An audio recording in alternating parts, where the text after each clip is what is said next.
Hello, everyone, and welcome back to another brand new episode of the Collider Games podcast. My name is Dennis Tzeng, and I'm here with, joining us from South Africa, Joshua Weyers. How's it going? Fantastic. I just moved into the new place. Very happy.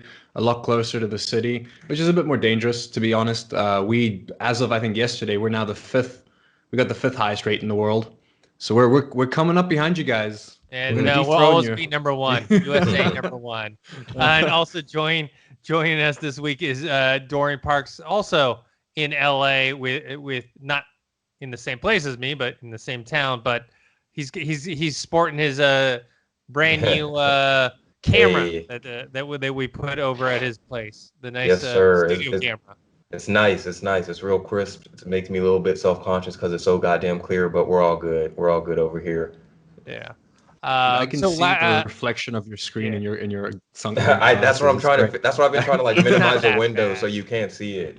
Not that bad. So sorry to everyone. Last week we had to skip last week's episode. We were just so busy with Ghost of Tsushima stuff, which we'll talk about later.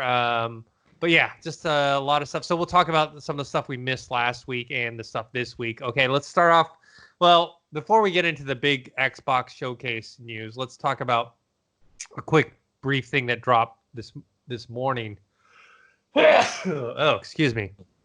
Which was during the, right now Comic-Con is happening, but it's not happening. It's happening virtually and not at San Diego like we usually we should be there right now.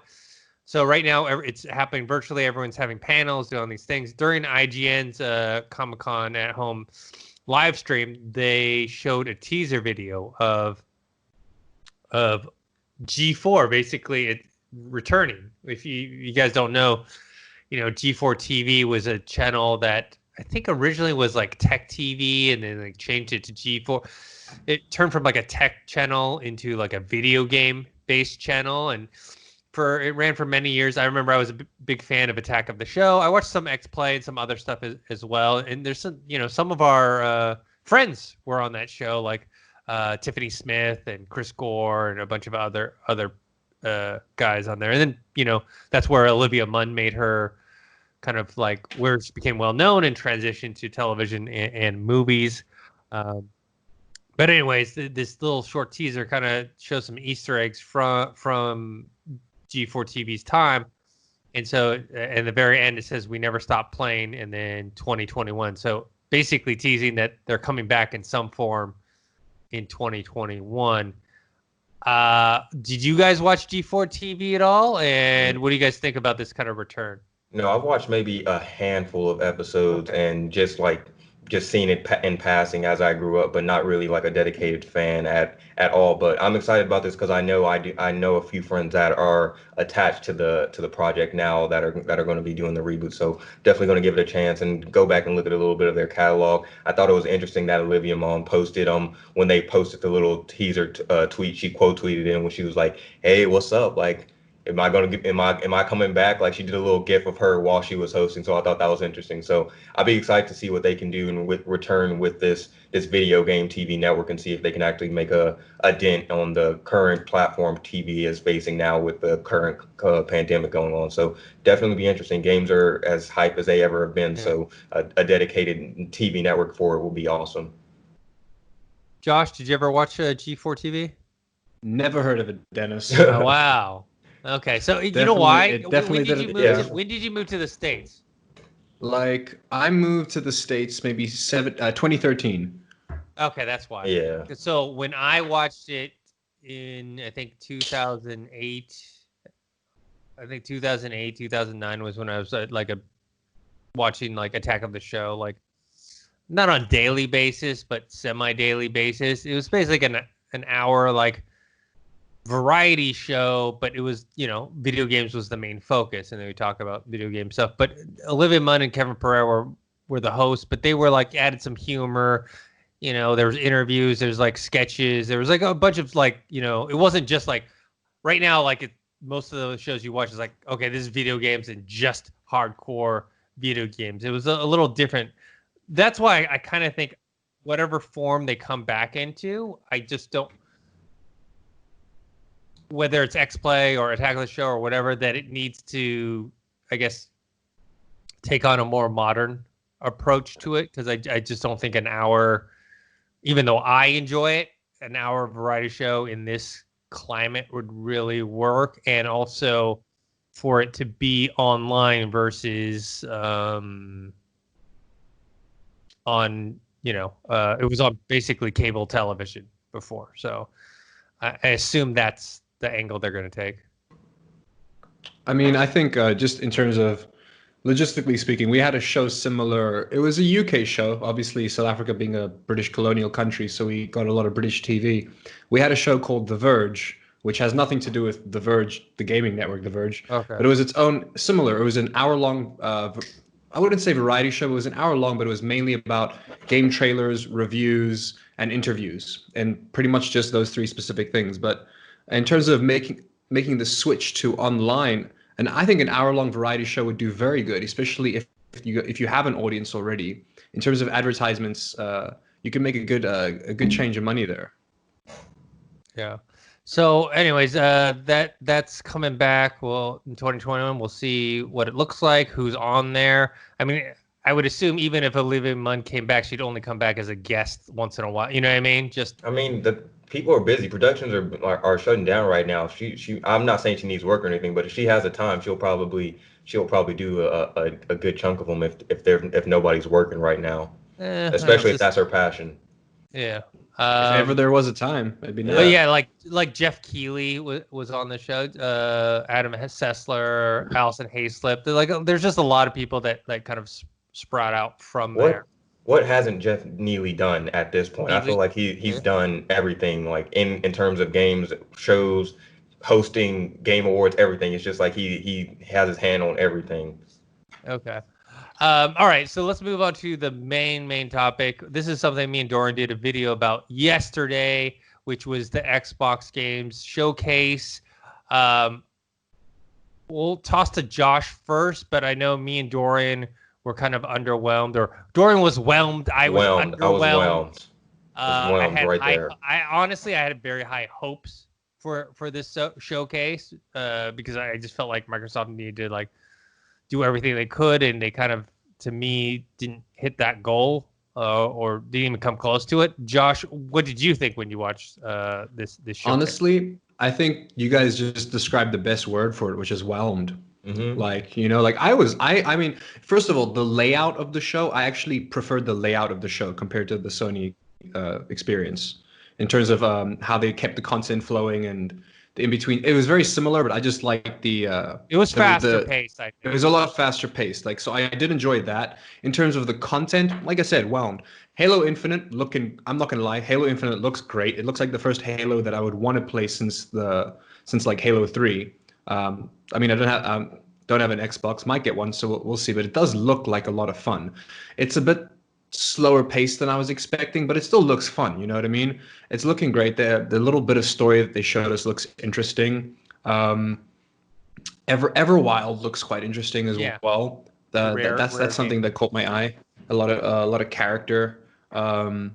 Fable at the end. That's the thing that really got me. Look, I am a huge Fable fanatic, and the studio that handled Fable back in the days, Black and White, before they got bankrupt or whatever happened to them, one of my favorite game studios of all time in terms of PC games. I was literally, when the announcement for this dropped, I was literally playing the original Fable but remastered, and I love it so much. And I always told myself, because it's been so long since Fable 3, or since we've had at least a semi-good Fable game. I genuinely thought the IP was dead. I thought no one was gonna put out another game. I thought that was the end of that. And it's this thing where throughout Fable 1, 2, and 3, they kind of evolve with the times to the point where in the third one, you're using rifles, and it's about I would say it's the Victorian era, whereas the first one you're in this fantasy realm. And from this trailer, it looks like they're finally going back to that fantasy realm, which is where they had the most success. Genuinely, they had the most success going there, because from the city, it's a big city. The city they showed at the end, I was like, that doesn't look like there's any steam-powered machines or anything, So I'm really excited about Fable 3. Psychonauts looks fresh as well.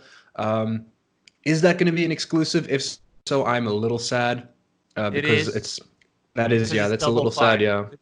Yeah. They bought Double Fine, so I love Double Fine as well. I love Double Fine. It was nice to see Jack Black singing the song, which is great because Double Fine has worked with Jack Black before on one of my favorite video games, Brutal Legend, which is this epic like metal game where you fucking shred the guitar and slay demons while doing it. It's amazing. Huge fan of Double Fine. So Psychonauts looking good. It looks crisp. What I like about it is they managed to make it look crisp whilst still having the original like feeling of like the style, you know what I mean, from the original game, which is amazing. I'm underwhelmed by Tell Me Why. Very underwhelmed by the choice, the narrative game that's similar to Life is Strange. I felt very underwhelmed by that. State of Decay 3, I'm excited for because I did enjoy. State of Decay is a good series. I'm happy with that. And then there was, I think is it Grounded? Is that the Honey, that's I the Honey I Shrunk Shrunk the the Kids. Kids. yeah, game from the Switch. trailer for that was great as well. If you want to play the biggest game of the year, wait for Cyberpunk. But until then, it was so good from the company that makes games nothing like this. We spoke about that at the end of last year. Funny enough, the three of us, we actually spoke about it when they first announced it, and we thought how wild of an experience. Like, how's it going to turn out? You know what I mean? And there's little stills we saw, comparing like the screenshots we saw months ago. There's a huge improvement. It looks fantastic. It looks fun. I'm a huge fan of survival games in general, like like Minecraft or anything, or Ark or any kind of multiplayer survival game. So it's one of those games that I actually it's been on my radar for a while that I actually do want to play it because it looks like a lot of fun. And then for me and you, Dennis, we got the Outer Wilds DLC, which I'm excited about, but I feel like Gorgon. yeah, I feel like that wasn't like big enough to put in this conference, but I guess maybe they were trying to fill it up. They knew it would get hype, I guess. And then is the DLC going to be free with Game Pass? Yeah, well, that's the one thing we'll get to in a little bit is that everything you saw during the showcase is free on Game Pass. Everything, every single amazing. game. So that's freaking cool. Yeah, I like that Everwild game. That had a lot of character to it, and the art style was it looked good. Yeah. Yeah. But overall, I'd say like nothing that like makes me, besides Fable, of course, but that's because I'm literally a diehard Fable fan. Besides that, there's nothing that makes me like want to throw money towards an Xbox right now. You know? Yeah, because you could play all these games on the PC as well. So it's like, what was that game defining thing that was like, no, I need to actually get the I need the Xbox Series X to have this game. Like, if I can play all the same games on PC and it still look fine and still be able to handle it, why would I spend my money like that? I don't know. So I'm just hoping with the next conference that they do later on this year, when it gets closer to the actual release date, they have those big bombs that they drop and just like, all right, here's the Batman exclusive game that Sony won't have. It's just us. That's why you got to get the Xbox. So hopefully they're just saving their like real gems for closer to the release, because if this is just if this is just their biggest like things that they're dropping, Halo Infinite, which we saw a little bit of gameplay for, we've seen teasers and things like that throughout this whole year. So like them introducing the press conference with that just didn't feel as high energy as Sony starting the Miles Morales. We were with expecting original. it. You know, exactly. Like, We knew it was happening. Coming. So if they would have started it with something else and then done Halo Infinite in the middle or something, thought it would have been a little bit smoother. But as far as the Halo Infinite gameplay, I enjoyed it, what I saw. But like I told Dennis, I just started playing like Halo Reach and Halo, the original Halo, like on PC, and the graphics look fine in my opinion. And when I was watching the trailer, it just looked like a touch up from the Halo Reach graphics. Like, I know they're trying to get that Halo type of feel, so I'm not complaining about that. I'm just saying, like, I kind of wanted a bigger, Everwild, I want to say is like their best comparison to like a God of War or something like that on terms of like mythology and grand scale of things. But I wanted something more, like something bigger, like, bro, I don't know. Hope, like I said, I'm trying to be cautiously optimistic about their later press conference. I mean, I see what you mean as well, because I was expecting more from Halo Infinite in terms of graphics. But in my mind, as I was looking at this, I was like, really? This, like, it looks a little, I wouldn't say cartoony, but it doesn't look like it's clean, but it's a little too simplistic almost. But at the same time, then I think of the amount of Halo fans that want that. You know what I mean? They would be upset if they made it a bit too like hyper realistic or something like that. So, and it has a certain flow to it. So, but they're not bringing any new customers with that, you know? Yeah, I mean, Yeah. and I Yeah. don't know it. And when I went back and watched the trailer. Like I want, like, because while we were watching it live, it didn't have the best of graphics. I don't know, it was just on my end. So I was like, let me actually go back and watch the 4K version that they released, like the higher version, and it looked great. It just like I said, it just felt like if this is Halo Reach's graphics, it just felt like it was like maybe like right here to It the doesn't feel level of next upgrade. gen. Yeah, Yeah. exactly. No, Doesn't feel no. next gen. I mean, most of the stuff didn't feel next gen. I mean, most of the stuff Yeah. you saw was like that could be on the current gen, Xbox One or PS4. But to be fair, I think most of the PS5 stuff that they showed during their reveal, I felt the same way as well. What was Where it's what was just- Avowed again? Avowed was the one I'm actually most looking forward to. That is Obsidian's. So Outer Worlds is like their space version of Fallout. Yeah. Avowed is basically their Skyrim. So Obsidian is basically doing Yes, their that did Sky. look sick, actually. Yeah. Yeah. So it's only a teaser trailer, but that they're doing that for 2021. That's a potential big one. But yeah, I was underwhelmed with the Xbox showcase. People I mentioned before, I'm an Xbox guy. I've always bought the Xbox first, and the PS. First of all, I've never bought the PS1 or PS2, but I bought the PS3 and PS4 late in the game cycle when it was cheaper, and then all the good games were on sale. This might be the first generation that I switch it up and buy a PS first and then an Xbox later. Who knows? Right now, this is the one thing that Xbox does have going for them is the Game Pass thing, right? Mhm. Because you can buy, I don't know, let's say the console's $400.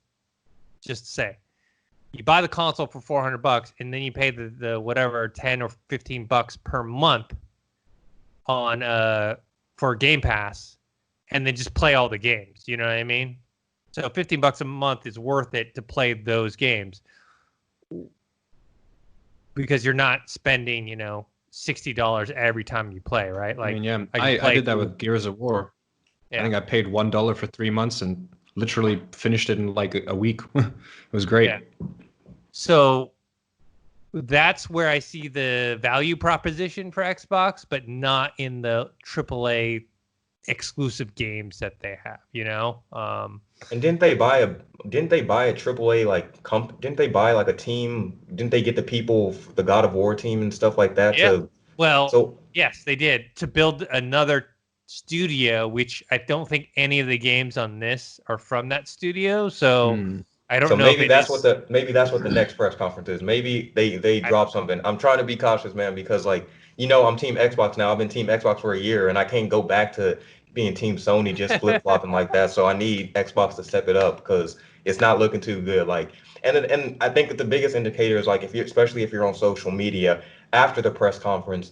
I don't like. There's no reason if you're Xbox. There's no reason that your fans should be also like. Sony and PlayStation were also trending, and they weren't even doing anything. They were just chilling. So it's like if they're trending out of nowhere just because people are just saying like how much of the comparison that the press conferences were and how much they're like, oh wait, no, Sony, I think Sony won this. Like if you're having PlayStation and Sony getting free advertisement off of your showcase, then I think you're doing something wrong. So I don't know. Hopefully they bring it later on this year.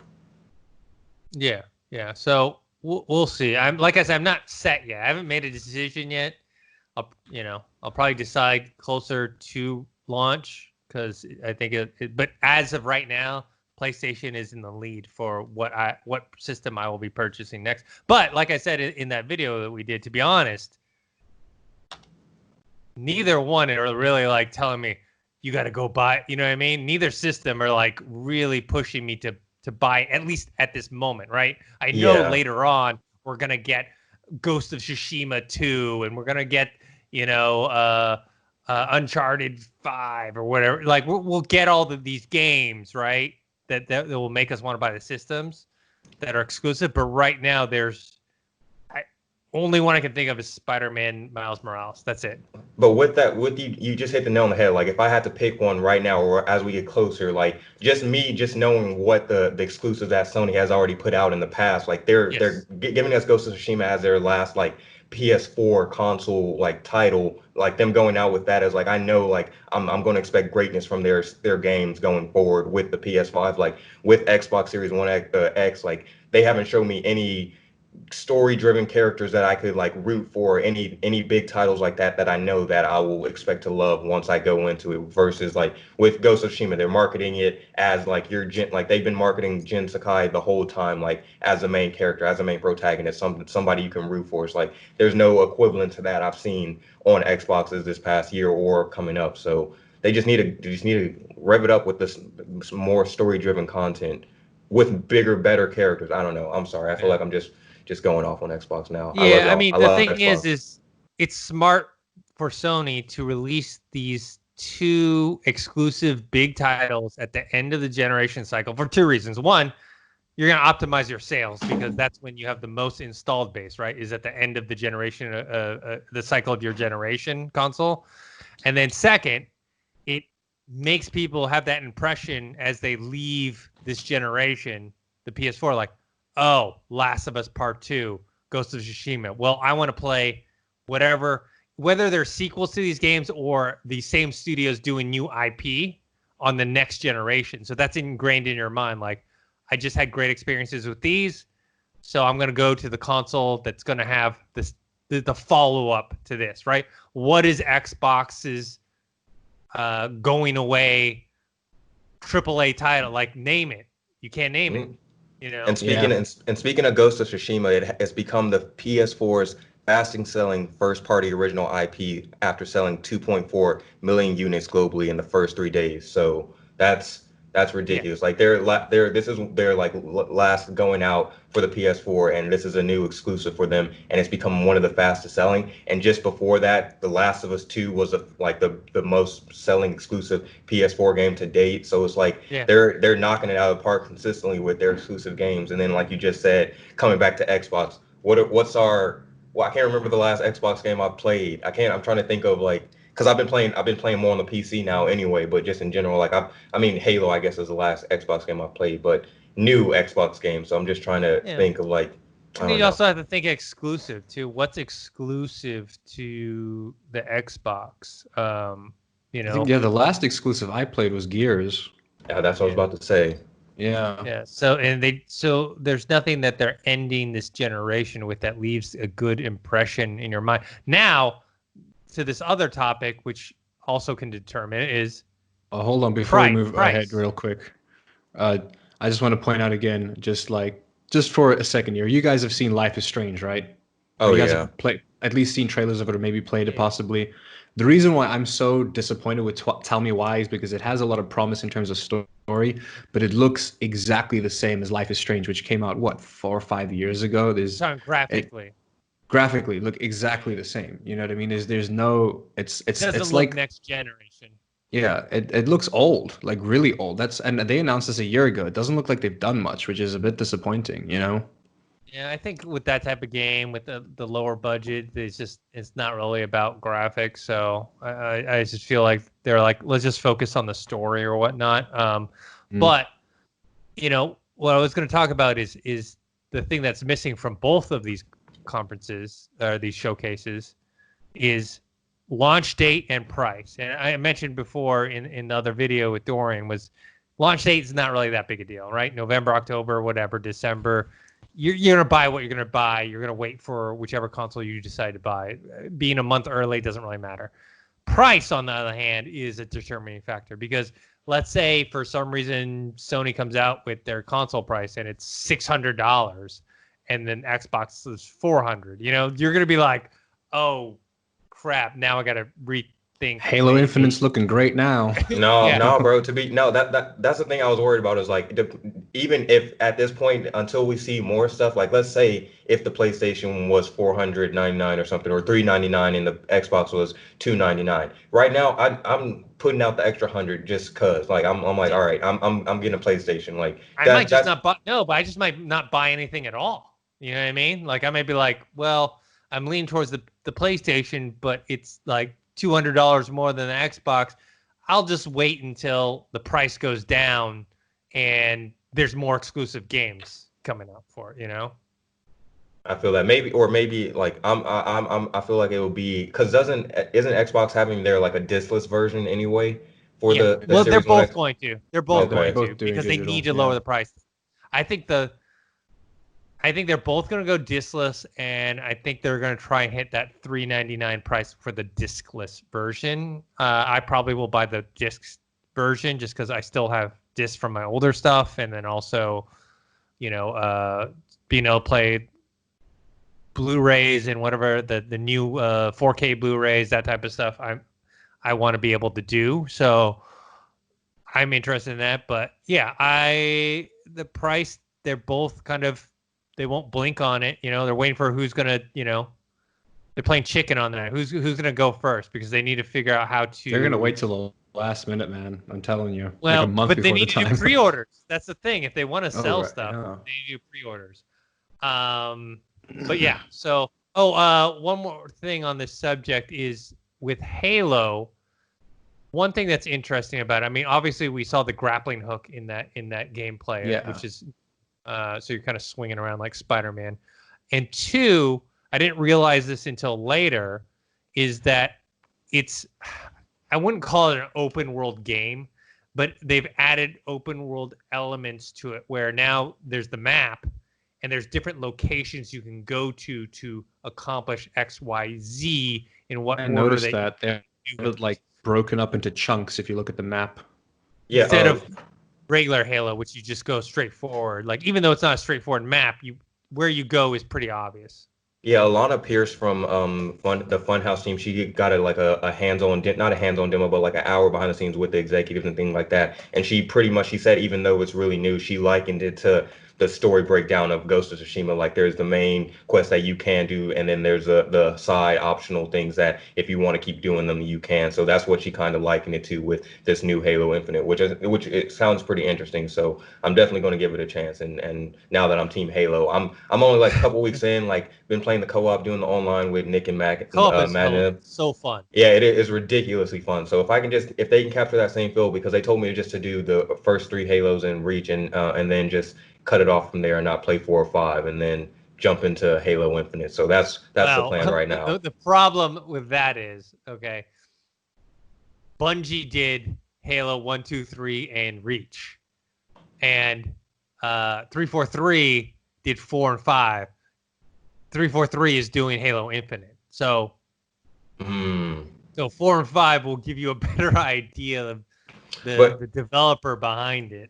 I think another thing she said is because of they were working on Halo Infinite while the 5th Halo dropped, and because of the bad reception they got to the story, I think like they midway through of Halo Infinite they went back and started tweaking like the story itself to make sure they won't get the same negative reaction they were getting next time. So hopefully, just again trying to be cautiously optimistic, if they are righting their wrongs from 4 and 5, then maybe more Halo fans will come back to it.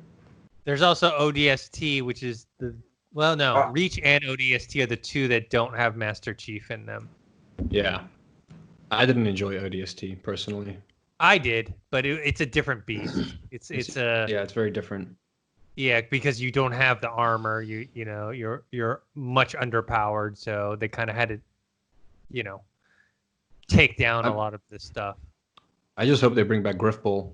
That was I don't know if you guys have ever played Griffball. It was like a custom game mode for Halo, and it's fun. You have a hammer or a sword, and it's essentially like soccer. You hammer the ball into like the goal, and if someone comes near you, you stab him.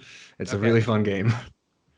The last thing too on this is there's a rumor saying that this is from an industry reporter, Brad Sams. He says that Halo Infinite might not launch with a multiplayer. Not that it isn't coming, that it might not, which was crazy to me because Halo is known for multiplayer, As much as I love the campaign, people play Halo online and multiplayer like all the time. Imagine if it launches without multiplayer. Like that's a horrible idea. Yeah. Yeah, it's crazy. You might as well delay it. You know what I mean? Like you don't need to launch on launch day. Just launch it with multiplayer because you want to have all those people initially starting off in the game. It's not like Red Dead Redemption 2 where online multiplayer came later, because online multiplayer for Red Dead is not the main part of the game. The main part of the game, and I'm not saying that campaign isn't a huge part. What I'm saying is that multiplayer is equally significant, where Red Dead Online is not. It's just like, oh, it's a bonus. So, yeah, imagine if that actually happens. That'd be crazy. I think the Xbox fans would. The Halo fans would not like that, and Halo fans you do not want to piss off. I've seen their Twitters. I've seen the social media rants that they go on, and you do not want to piss them off. Yeah. So before moving on, we talked about Ghost of Tsushima. You mentioned this. They sold 2.4 million copies in 3 days. The most for a brand new IP for Sony. Last of Us had a huge month, I think last month, where they sold like, how much did they sell? They were the #1 selling game. It's the third best-selling game of the year, which is impressive because it's a Sony exclusive, so you're not selling on multiple platforms. And they already surpassed Final Fantasy VII Remake, Animal Crossing, Doom Eternal for the first month sales. They sold over 4 million copies in the first 3 days, which makes sense because it's a follow-up to a hugely critical and popular success. So it makes sense that it would make more than Ghost of Tsushima. But yeah, so Sony is definitely on a win streak here. Ghost of Tsushima, we did our spoiler review, which isn't up yet, but should be up soon. But we have our regular review. We have all the walkthroughs that Dorian did, and we have some other videos coming on the way. Last thing on Ghost of Tsushima, I guess during an interview with the developers, Sucker Punch, they mentioned that the game almost was about pirates, Rob Roy McGregor, the Scottish folk hero, or the Three Musketeers. Yeah, this is Brian, co-founder Brian Fleming mentioned this. So what would you guys think if this game was not samurais and it was, let's say, pirates instead? I don't think I would have liked it. Well, I think first of all, just the Three Musketeers would have been a horrible idea. Just like, let's start with that. I think that would have been a horrible idea. I think it could have been. I think it would have worked out really well with pirates if pirates weren't overdone in the video game world. You know what I mean? Especially current, like in the past couple, since Black Flag, like Assassin's Creed Black Flag, there have been so many other pirate games and like pirate theme type games in that world, but overdone. I was reading up about Rob Roy and just in general and his like the life and the amount of stuff that they could pull from his life, and like just over here he was a soldier, a businessman, a cattle rustler, an outlaw, a Highland rogue. He was like a Robin Hood type character, so that could have been interesting too. But the one thing that from just reading this interview as well that blew my mind, I never put 2 and 2 together, is that this is from the people that made infamous Second Son. This is such an incredibly different game from what they usually make. Yeah, I mean, sorry. I'm just a big Infamous fan, so I was hyped that they. I love Infamous. It's just so different from what they made. You know what I mean? That in terms of style and stuff. They should do. I've been saying that they hopefully with the PS5, because the Infamous Second Son was a PS4 title launch, like it dropped with when the PS4 dropped. So it'd be cool if they followed that up. Not maybe a title launch, but just another Infamous game within the franchise for the PS5. Game, and I always say this. That's a franchise that could easily be adapted to a television series or movie, and they should get on that. But personally for me, I don't think the game would have been nearly as impactful if they would have done the Pirates approach like Josh said, especially with the combat. I couldn't see them adapting that combat, all the things you're doing with the sword and all of that into a pirate type form where it still like look cool and makes sense. Maybe they could. Sucker Punches, they pretty much can. They just showed that they can do any type of game, but I think they made the right choice with doing Ghost of Tsushima, because we talked about it without spoilers. I would definitely love to see them either carry on with Jin Sakai's character and do different type of stories with him in the storyline, or do a completely different type of thing within the world. I think it would be something interesting. But I mean, I don't know if they want to keep making open world games like this with different type of genres and play around with that. As long as they handle it respectfully, I'm all down for that, because this Ghost of Tsushima was, like I said, I told Dennis already, for as of right now, I've completed the whole game, it's my game of the year right now. I know that we're only in the middle of the year, or in the back half of the beginning of the end of the year, but right now Ghost of Tsushima's top notch. Chef kiss.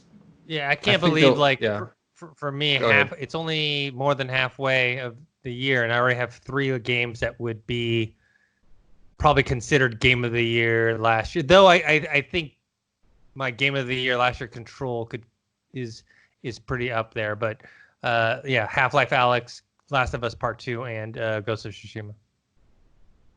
Yeah, man. I think that they're gonna look, just from the success alone, they're definitely gonna continue with this IP.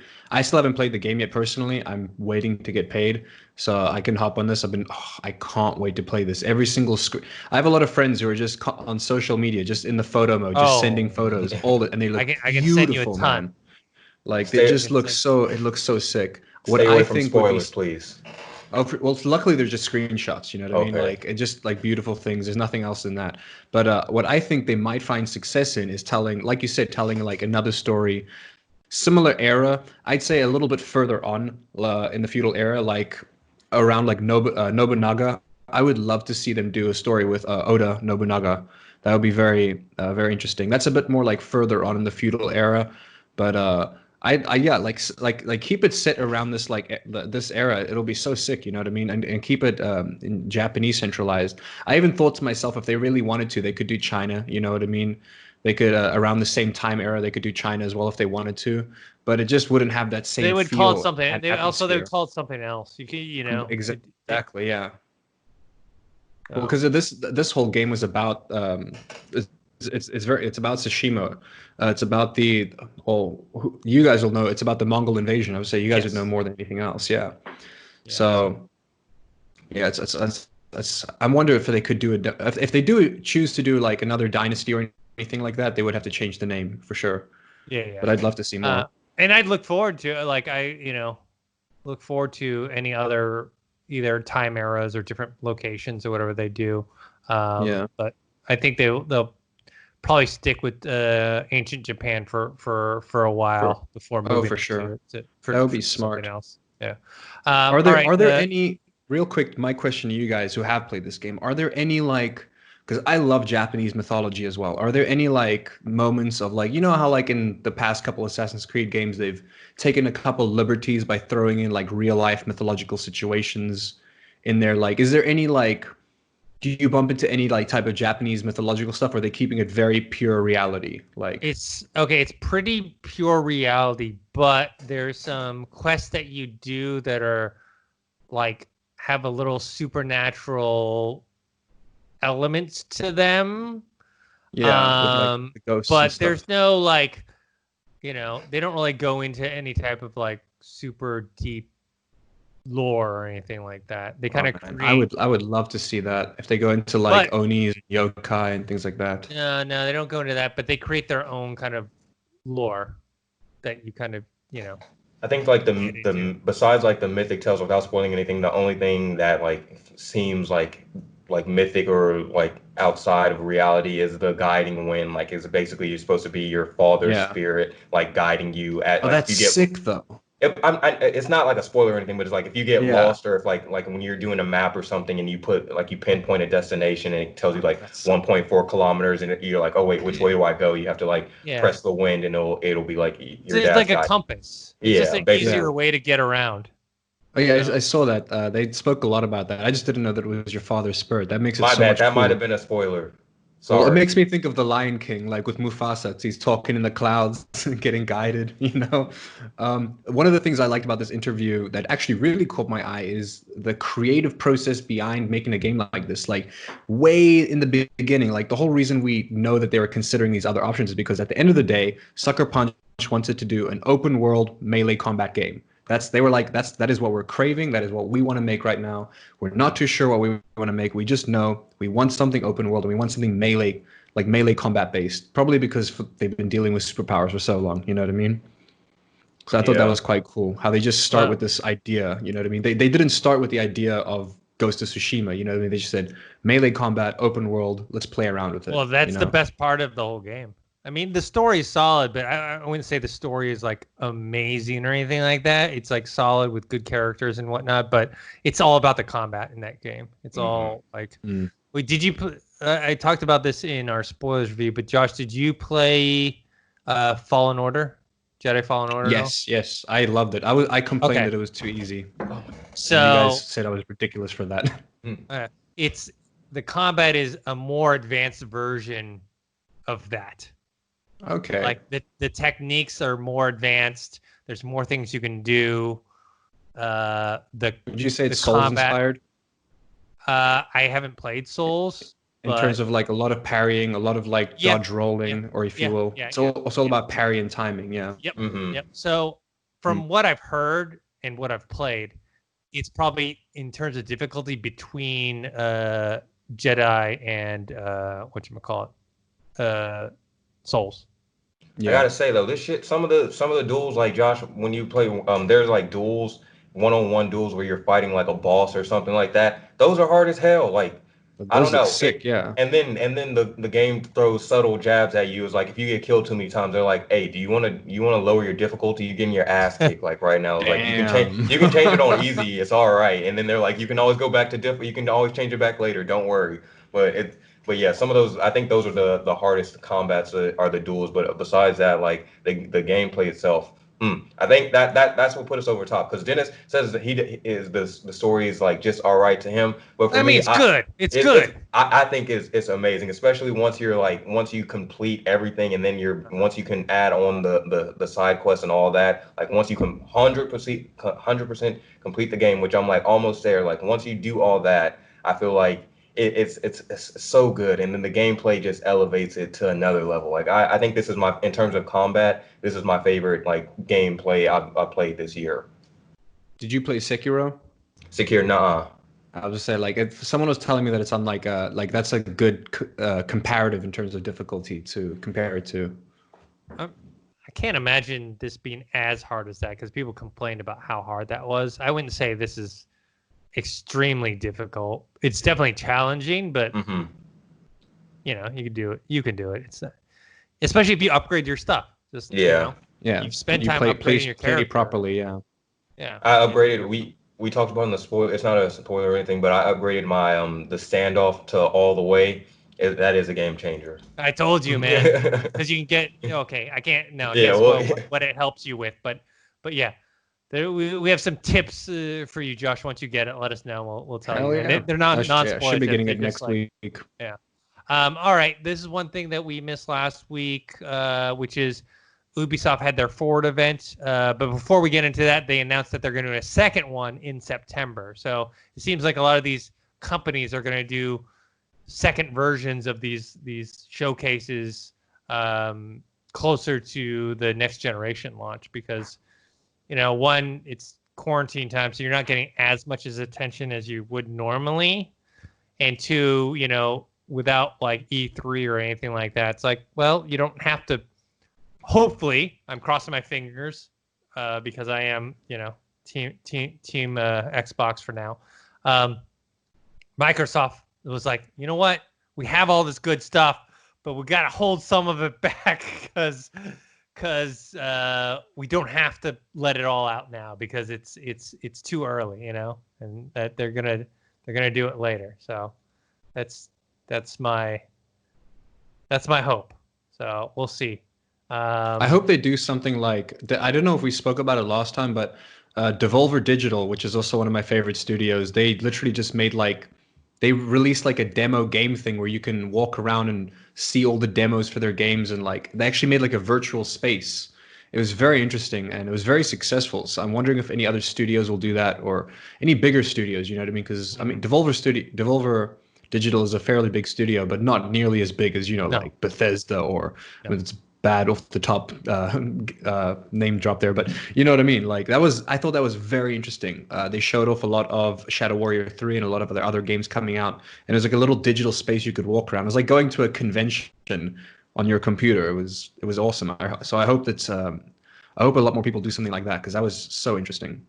Yeah. So at the Ubisoft Forward event, they showed off Assassin's Creed Valhalla, Watch Dogs Legion, Far Cry 6, Hyperscape, and Elite Squad, which is funny because everyone was like hoping for Splinter Cell, and then Elite Squad comes out, which is I think it's like their Team Fortress, right? If I'm not mistaken, it's like their version of Team Fortress. And you have Sam Fisher there, the main protagonist of Splinter Cell, but you don't have a Splinter Cell game. So people were like upset. They're almost like offended that it was like, oh, you're not going to give us a Splinter Cell game, but you're going to give us this game that has the character in there that has nothing to do with the game. You know what I mean? So, I feel like they did the same thing last year at E3 for I think it was they announced it was a mobile game with the characters and people were pissed. Oh yeah, I remember that. So, what would you guys think of like Assassin's Creed Valhalla, Watch Dogs Legion, Far Cry 6, Hyperscape? I know you played some Hyperscape, right, Dorian? Yeah, I played it a couple times. I'm trash, so I haven't been back in a minute. I have no I'm not in a rush to keep playing that just because of I not to say it's a bad game. I'm just not the best at it. I've been trying to get better, but I've It's enjoyed very what I've got much to play. arena. Yeah, It's very arena related. If you didn't play a lot of Quake or Unreal Tournament, because I've actually been playing a bit of it this week because it's literally right after the Ubisoft event. You could just download it yourself. I love it, man. Personally, I'm enjoying it, but I like that fast pacedness. You don't have to worry so much about recoil spread. Like you're mobile all the time. You can be just taking shots while you're flying through the air. You don't have to worry too much about like those kinds of things. I'm just waiting until I get a better internet connection before I start playing it again. Yeah, besides Hyperscape, I've just been, because I'm going back now that I have PC, just going back and getting all those games. So Titanfall has been my main multiplayer game for the moment. Titanfall 2, I mean, like that's my Yeah. that's my game. But Hyperscape, not to knock it because I enjoyed what I just played, but I'm not the best at it. It's like I don't wanna say it's like another Fortnite for me where I just don't see myself playing in the future, but I gotta take my time. Rome wasn't built in a day with that. But besides that, I guess I enjoyed what I saw with the Watchdog Legion stuff. A lot of that though was a lot of what they showed was one of the, because I did one of like the private sessions you at E3 last year. That was a good chunk of the footage that they showed at E3 behind closed doors. So I enjoyed the footage. I'm like, out of all the games, I think that's one of my most anticipated. As far as Assassin's Creed, looks dope. Haven't been the biggest Assassin's Creed fan, but I'm willing to give this one a try. But just overall, the showcase in general, I guess I'm going to use it again. I was whelmed. I think I've just been whelmed by all these showcases. I'm going in with lower expectations now moving forward, just because I go in with so much hype, and then it's like, here's the same type of stuff that we were already kind of promoting in the first place. So Yeah. I don't know. What's funny about the whole Valhalla thing is that they're put in an interesting position because of Ghost of Tsushima, where Ghost of Tsushima took the Assassin's Creed model. I know people were mentioning before, like, oh, there's these other games before that did the same thing. I know, but this one, Ghost of Tsushima, really is following the Assassin's Creed model, and now it's back on Ubisoft and Assassin's Creed to like, okay, now our expectations of a game like this are higher. A lot higher, yeah. How is Valhalla going to deliver and meet those expectations? Well, we'll combat's very different. That's the one they completely overhauled the combat for Valhalla to make it as brutal and gory as possible. They wanted it to carry the weight of Viking combat. So I know that there's a lot of emphasis and focus on changing the gameplay mechanics completely just for combat, which is interesting. The thing I liked about what I saw from Assassin's Creed Valhalla is they actually showed a bit more of the whole, like they showed a little time lapse of what they actually means to build up your village and upgrade it. And like, I was curious about that when they first announced it. I was like, what do they really mean by that? And so you actually get to see like your little village slowly grow as you go and pillage more places. The game, it looks cool. I like the fact that you can dual wield pretty much anything because you're a Viking. So you want two throwing axes, go for it. That's you, man. You want like it looks good, but from the overall Ubisoft Forward event, I was actually most drawn towards Watch Dogs Legion. It looks so much fun. It genuine like I'm really looking forward to playing Watch Dogs. It looks well. Dorian, you said you got to play a bit of it at E3, right? Oh no, I just did a like what you saw that footage that they showed they played. They Yeah. basically showed us some of the same thing and then just walked us through like all Oh, the okay. details. Like I didn't get to actually touch or play any of it. I don't think it was ready at the time for to play for the users, but that's what I saw. But yeah, like the biggest thing from Watchdog from that whole panel was that short trailer thing that they did at the beginning of it Mm, that wasn't that looked attached to it. sick, man. Bro, they need Yeah. to stop making Watchdog Expand anymore. on that. Watchdog Legion needs to be the last one y'all make for a while, and just make Watchdog a TV series or something like that. That looked like a movie. I was like, that can be something I actually want to watch, like and get more invested in rather than a video game, because I played a little bit of both Watchdog 1 and Watchdog 2, and eh, I thought they were trash, man. I thought those games were trash. This game I, looks I like I don't want fun, to say I don't want to you say know? I don't want to say trash, like maybe recyclable, like Yeah. Watch like, Dogs but 2 was better, but the first yeah. Watch Dogs was just like it was the most boring, overrated game that I've ever played in my life. So it seems Um, like with this Watch Dogs Legion story, I would rather them just focus in on this and expand this and then move forward with that, and not try to go back to what they did with the other previous Watch Dogs, and just do a movie or something. Like Ubisoft, you don't have to keep continuing to make 3 or 4 different games for the same thing. here, Oh, I had a couple of realizations. Oh, go oh ahead. no, go for it, because I think we're going to talk. We'll talk about it we'll talk about it next. I had a couple of realizations about this before, which is the first time I saw Watch Dogs Legion, or they advertised it. Everyone's like, no one has ever done this before. Groundbreaking technology. You can be anyone in the game. It's so different. And I was like, wait, wasn't that Driver San Francisco, where you're literally driving around and you can just like poop, you're that car, boom, you're that car. You're like the person driving the car. And Hmm. then I looked it up, and that's also Ubisoft owned. And Ubisoft, you can't get that game anymore. They completely removed it from all their stores. So it's almost like they didn't want people to know that's where they got the mechanic from. I mean, they own the mechanic, no matter how you look at it. But I was like, and for years I wanted to buy the game, and you can't buy it anywhere. They completely unlisted it from all the stores. And then literally a couple years later, Watch Dogs Legion.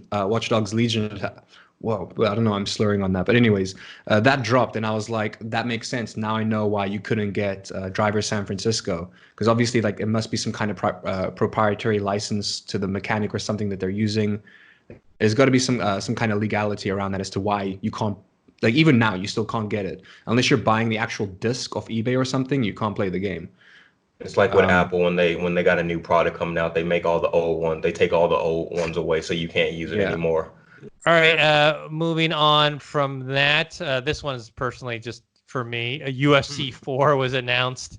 Um, they released a trailer, which had Israel Adesanya and George Masvidal on the cover. This was kind of in conjunction with George Masvidal's title fight with Kamaru Usman.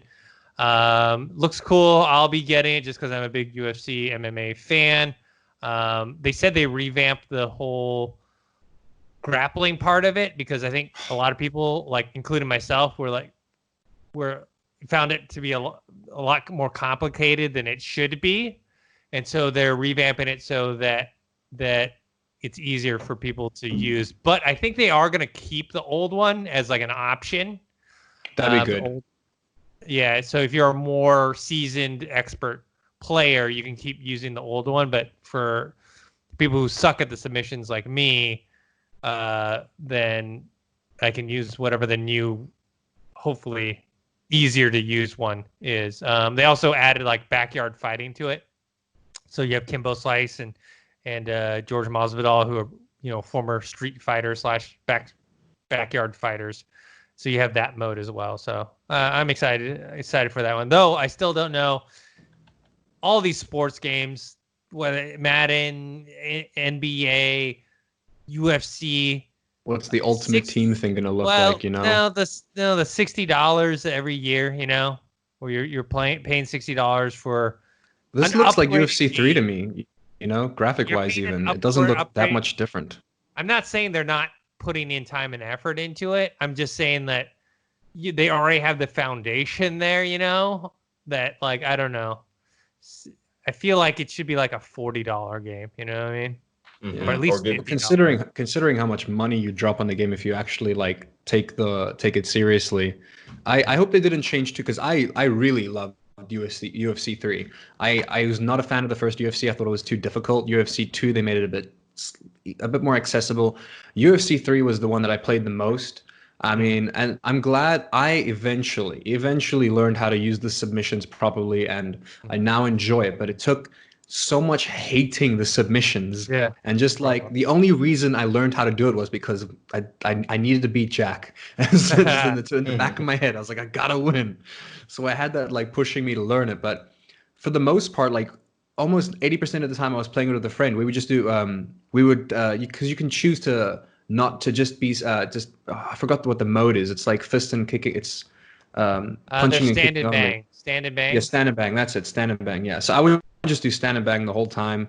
I hope that they add more like old school fighters, like they had Bruce Lee as an option in UFC 3, and I loved that. I played the crap out of him. I think that they're going to have a lot more commercial success if they make the grappling easier, because the grappling is unforgivable in that game for sure. You know what I mean? Like if you don't know how to use it, you're screwed. 100%. But I hope they don't change the thing where you build your fighter and you spend the money on packs, or you can like earn the XP to unlock the packs to unlock the moves and stuff. I kind of like the way that worked in UFC 3. I hope they don't change that too much. They are. So they're going to keep the yeah. career mode. They're keeping the career mode, but they're not doing any of the like packs and team stuff.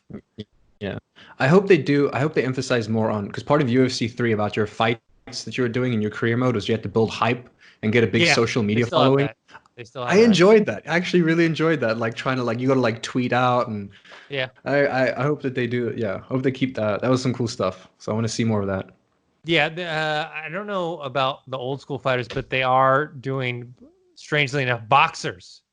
So Tyson Fury is going to be a playable character. Oh, wow. And, that's interesting. And I think Anthony Joshua as well. So I think there's like 2 boxers you can play as. So all right, moving on. We have the Shadow Warrior 3 gameplay trailer plus 17 minutes of gameplay. This is all you, Josh. Dude, I like it's honestly like it like let's me talk about the graphics first of all. The graphics do look good, but the graphics look great on Shadow Warrior 2 as well. Like, so it only looks like it's a slight bump up, but it still looks crisp. It looks like they did a character redesign for the main character, or like he does look quite different. Like his outfit's a bit different. Still the same voice actor, most badass guy ever. Like his name's Lo Wang. That's the most badass name you can have. You know, not only. It's like such a great double entendre of a name. You know what I mean? Lo Wang. It's beautiful. Yeah. The comedy behind this game is amazing. It's one of the games where like I truly wish I could like stream this game. I wish I could stream this game every day of my life, but I'd get canceled so fast because I'd be impersonating his accent, and it's so difficult not to, because it's amazing. The comedy's great. It just looks fun. Like it genuinely looks fun. Shadow Warrior 2, they added so many different like new weapons and more gameplay elements. The multiplayer, first of all, like the fact that they added multiplayer was so fun, because when I was playing the first game, you're fending off these hordes and hordes of demons, eventually cyborgs and all these other creatures. And at a certain point in time, I really wish I was like, God, I just wish I had one other person here to help me fend off these hordes of demons. So I'm glad they did that in the second game. That was successful, so they're going to keep in the multiplayer. This is one of those games that I'm actually really excited about, because I wasn't expecting it out of nowhere when they dropped it, when they teased it on Twitter or Instagram. It's fun. That's the only thing I could keep it up as. If anybody does want to play Shadow Warrior 1 or 2, I recommend playing without any motion blur, because it's a bit too fast paced at times. I saw that they added in like wall running as an option. I saw wall running. It looks in the trailer or the gameplay. It looks video. Great, man. Like just. Yeah, they redesigned Lo Wang. They made him look they gave him a bit more of a pompadour. They took his sunglasses off, gave him a goatee, but it looks the same voice actor. It's still it's a very interesting world that they live in, because I can't even explain how odd this world is. It's like this whimsical like era of Japan, but it's also like, you know, it's the current age where everyone has like, you know, TVs, cell phones, Twitter's a thing. There are like giant like companies that are like the company from Terminator. I forget.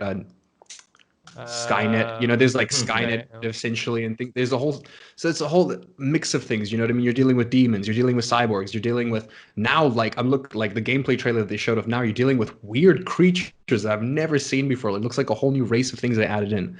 But it's genuinely it's a fun game. It has the worst jokes you will ever hear, but you will love them. You will appreciate how bad the jokes are. It's like well known for that.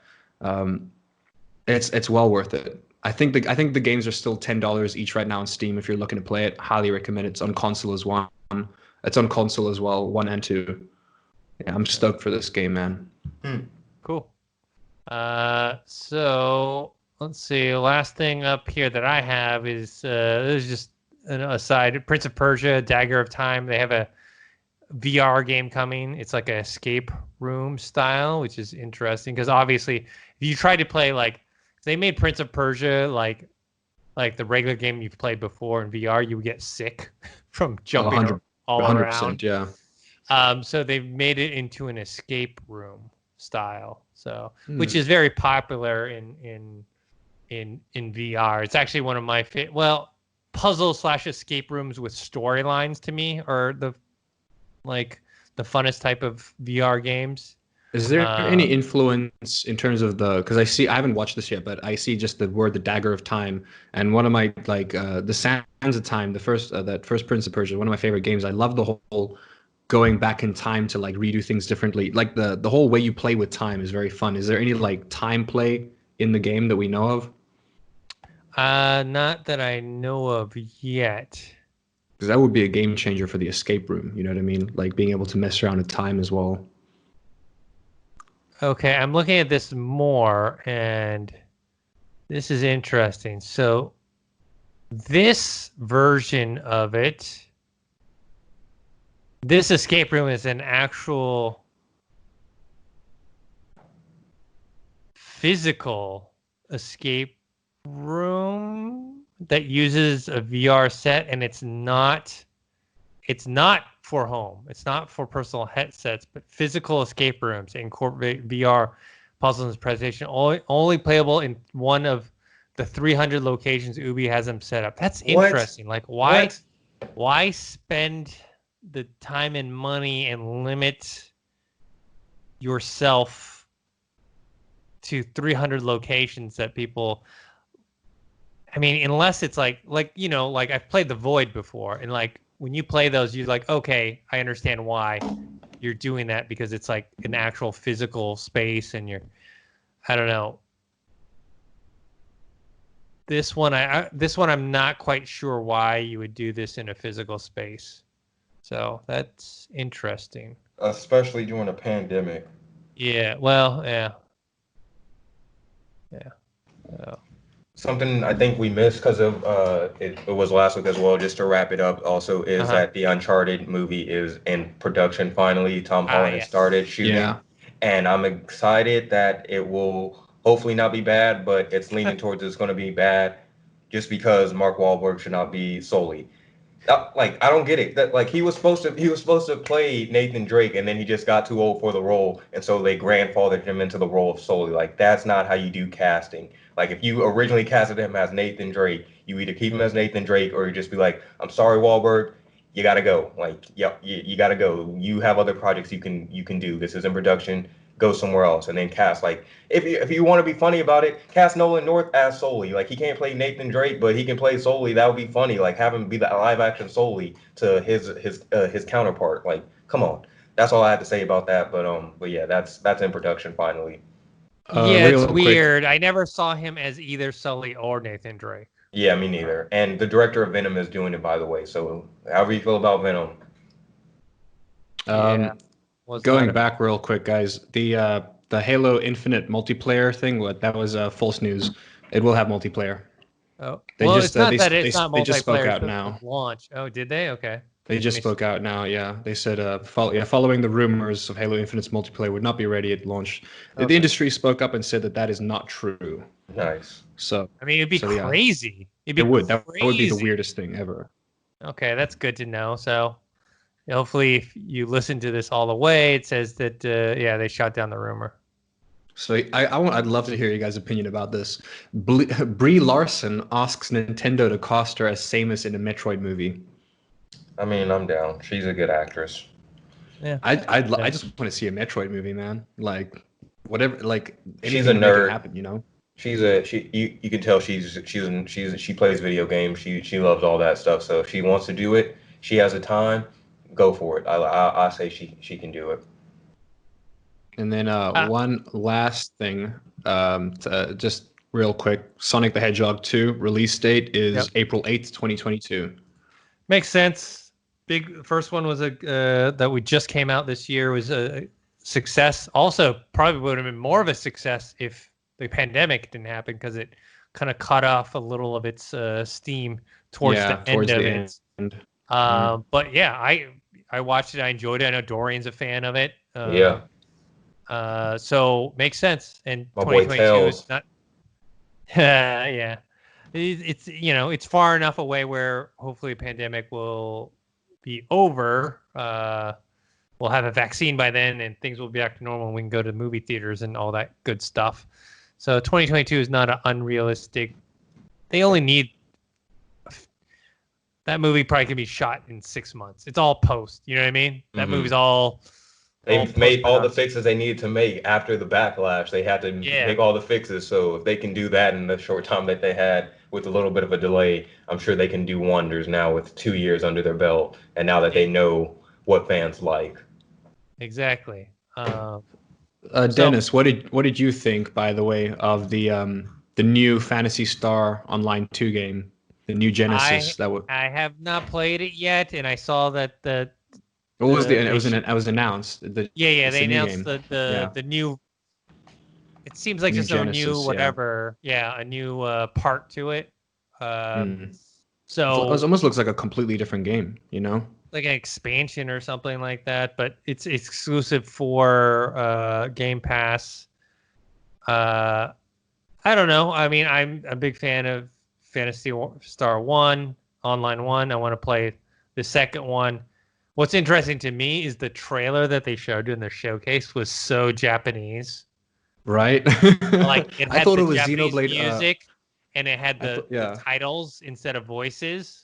You saw the titles like "Come join the event," and it was like very lighthearted music, and it was it was a very Japanese trailer. Where if you watch American trailers, they're like a movie, boom boom, and it's like super dark, and it's got like all these movie sounds and whatnot, and it was very very funny to see that out of nowhere. All right, I think that's it for this episode. What are you guys playing right now? I mean, obviously, me and Dorian winding up Ghost of Tsushima. What are you playing, Josh? I've still been playing a lot of Valorant. Mainly, I haven't had internet this week. I'm using a mobile dongle right now. Super fed up because I've been waiting 4 weeks now for internet. So for the most part, just trying to play games that are less resource heavy in terms of bandwidth. So I'm playing a lot of Valorant. A lot of single player games. Trying to think I'm replaying God of War just because it's single player games are all I can really do right now during this week. So playing God of War, playing Valorant. I played a bit of Hyperscape earlier, and it's one of those games where I can't wait to get a better internet connection because I loved Quake, and it's Quake as a freaking battle royale. I'm all for it, 100% there.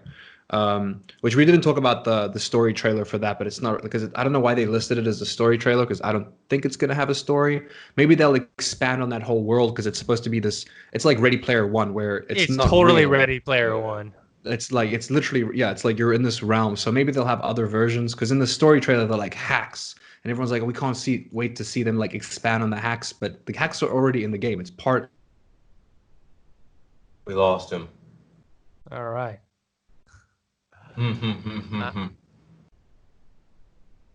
No, we just have a frozen screen. He just talked about his internet issues, and then now he's gone. All right. I guess we'll have to continue without him. Joshua Weyers. You can find him on Twitter and Twitch.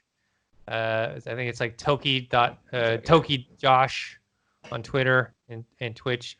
Dorian, Are you playing anything else besides Ghost right now? And what are you play out? What's your next game after Ghost? Besides Ghost, I haven't really been playing much. Like I said, I've done a little bit of Halo with the Collider Games team, but besides that, I've just been focused on Ghost. But after Ghost, I will plan on going back to finishing the Titanfall 2 campaign. Yeah, I love that Titan- campaign. It's short, Titanfall, but it's yeah. fun. Titanfall 2 and then Titanfall 2 and then finishing up the Halo games. Those are on my list. And then I also got a bunch of just PC games that I'm trying to power through as well. So I got like Rainbow Siege 6 on there. Got what else do I have? A Way Out. Me and you we should play that. But besides that, yeah, I'm just Mark and Star Wars Theory. Theory. Yeah, had me download the game and for nothing. Just I started playing with him and he was like he dipped out. So yeah, I need somebody to play with. So those are the games I'm playing right now. Yeah, I finished Ghost. I mean, there's a few things I still want to do on it. I want to finish a few missions, but other than that, I don't know what to do next. I mean, we have obviously the two big games coming out in a few months are the Avengers game and then Cyberpunk 2077. But I think there's a little break before we start playing those. So we got the beta though. The beta code dropping a couple weeks. Cool. So before then, I don't know if I should start playing. I've got Spider-Man. I've got Uncharted. I have God of War, which I was playing God of War before, like a year ago, and then I stopped. So I don't know. One of those I'm gonna start picking up. You should save Spider-Man until it gets closer to the PS5 release. When we get a PS5 release date, that way you can finish Spider-Man and then go into the Miles Morales game and feel like a continuation, like how you did The Last of Us. Yeah, sounds good. All right, where can people find you? You guys can find me on Twitter and Instagram at Dorian Parks and Rec, and then you can find me here at Collider Games, chilling, doing videos, walkthroughs, all that type of thing. Streams coming up soon, so look out for that. And you guys can find me on Twitter at ThinkHero, Instagram, Dennis.tzng. Subscribe to this YouTube channel, youtube.com/ColliderGames. Also, subscribe to our podcast feed, which is the Collider Factory podcast feed, where we're here every single week with the podcast and also interviews, reviews, and all that good stuff. We'll have the Ghost of Tsushima spoiler review up on the podcast feed as well as the games channel. So until next time, see you guys later.